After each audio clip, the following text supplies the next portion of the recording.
So my name is Hussein Fathalla. I was born on the 3rd of September, 1996 in Alexandria, Egypt. Why did you immigrate to Canada? I immigrated here back in November 2011. Main reason was because of the education, because my parents just wanted a better education for me and my little brother. So that was the main idea. You know, Canadian certificate, diploma, all that stuff, like all the craze in Egypt, as you know. But but yeah, we got lucky because we immigrated like right before the revolution, technically. Yeah. So just right at the end there. But yeah, that's pretty much the reason. I don't think because my parents preferred their work back in Dubai and Okay, so you guys, you didn't immigrate directly from Egypt. Yeah, so I lived in Egypt for like the first 4 years of my life. Then we lived in Dubai for the next 11. But I would go to Egypt every single summer to visit family and all that. Yeah. So you lived in Dubai, and why did your parents leave Dubai? It was mainly for us, me and my brother, because the idea was just like because my mom she worked as a teacher in Dubai. My dad was manager for banks and whatnot.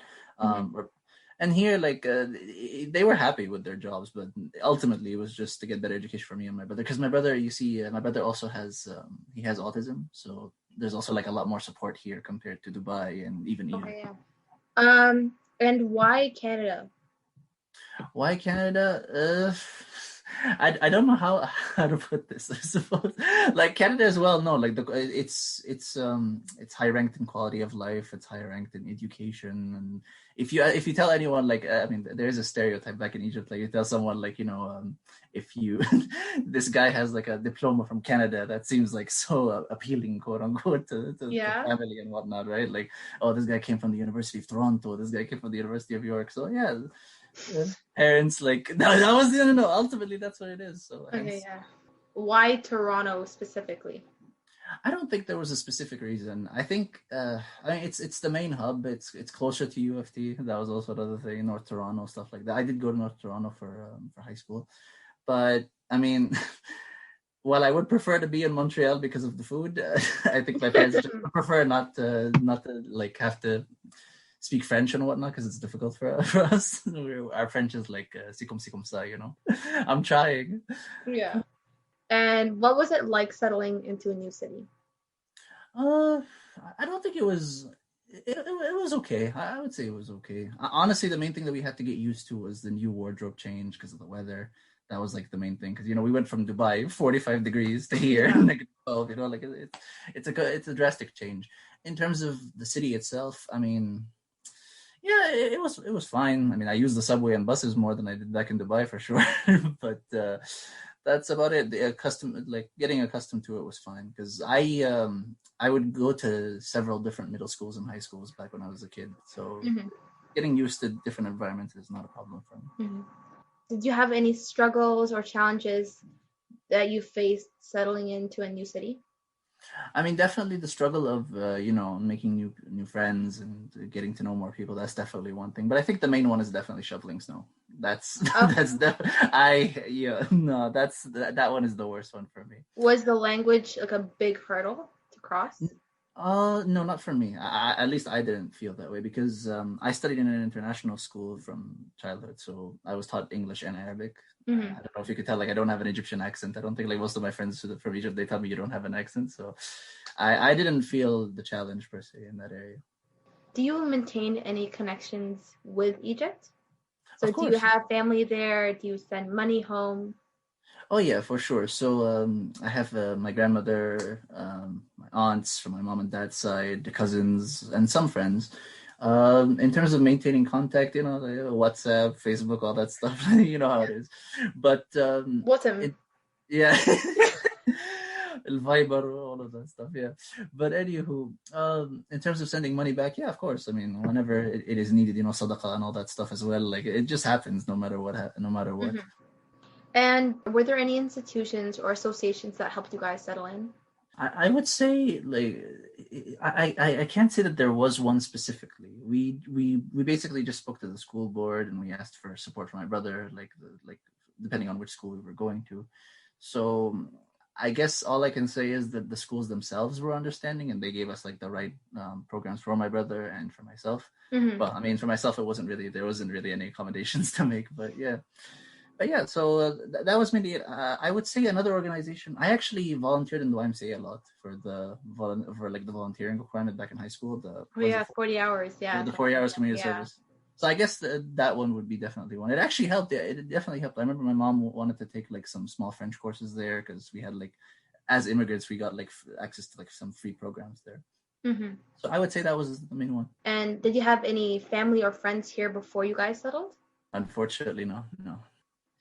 My dad has just one friend here, and he lives in Mississauga, unfortunately. Yeah. But yeah, that was pretty much the only connection we had coming here. Okay. What do you keep of your home country? Do you still speak Arabic?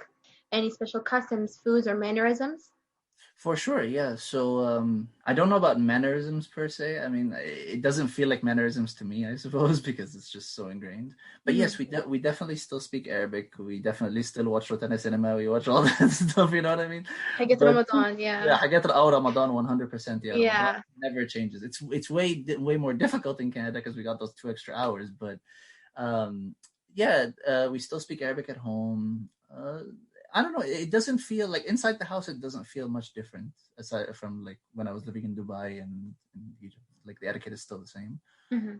Does your mosque play a big part of your like life? Like your friends at the mosque? I have one of my friends does. Unfortunately, I don't have too many Muslim friends to say the least ever since coming here. Mm-hmm. But I don't know if I can say that it played a part in how I am right now. Definitely, like I'm just definitely glad to have a mosque right there for sure. So that's basically it. Mm-hmm. How is your life now compared to when you first arrived? Oh, a lot more used to things for sure.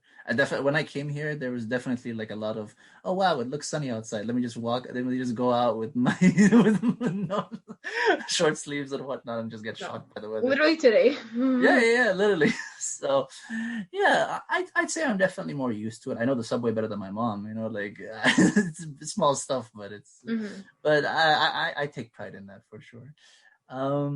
But yeah, I would say that it's a huge improvement. I mean, it's been around 10 years now since I've been here. So yeah, I'd say that I have come a long way. I'm pretty decent right now. Do you think your Arabic has gotten worse or better? Oh, definitely gone worse. I still use it, but in terms of like writing Arabic, because there isn't that many like Arabic courses here for me to practice. Yeah. A lot of times it's just practicing with my mom and dad. Sometimes they're fine. They don't have an issue, but I sometimes like ask them to like read some of the stuff that I write so that they tell me. Yeah, I can barely write it. Yeah. And also like actually this is the biggest issue for me is texting. When I have to text back to like friends back in Egypt or my cousins, I'm just worried they're gonna laugh at the things that I write. You know what I mean? You try to write a specific word and it just looks messy. But yeah, I'd say like speaking wise, I'm totally fine for speaking Arabic, but writing definitely got a little worse. Mm-hmm. And this is kind of a twofold question. What does Egypt mean to you? What does Egypt mean to you? It's we'll see. I would consider myself pretty patriotic when it comes to Egypt. So you know, like Masahaya Ummi, all that stuff. Like it's still that it's home ultimately. I still miss all the food. I still miss the people, my friends, my family. So Egypt to me is I guess just the place I plan to go back to one day. You know what I mean? When I get the chance, because this is just a stop on the journey ultimately. Okay. So yeah, home. Have your feelings toward Egypt changed over time? I mean, as you grow up, you understand the world a little better. I guess in that sense, you could say that the views changed a little bit, but not too drastically. Ultimately, it's just being disappointed in what happened with the revolution. Like the stuff that the old president did, the stuff that the president that came after him did, and whatnot. Like it's that kind of stuff. So, but in terms of like what Egypt is, like where it is, and for me, not much has changed. I would say.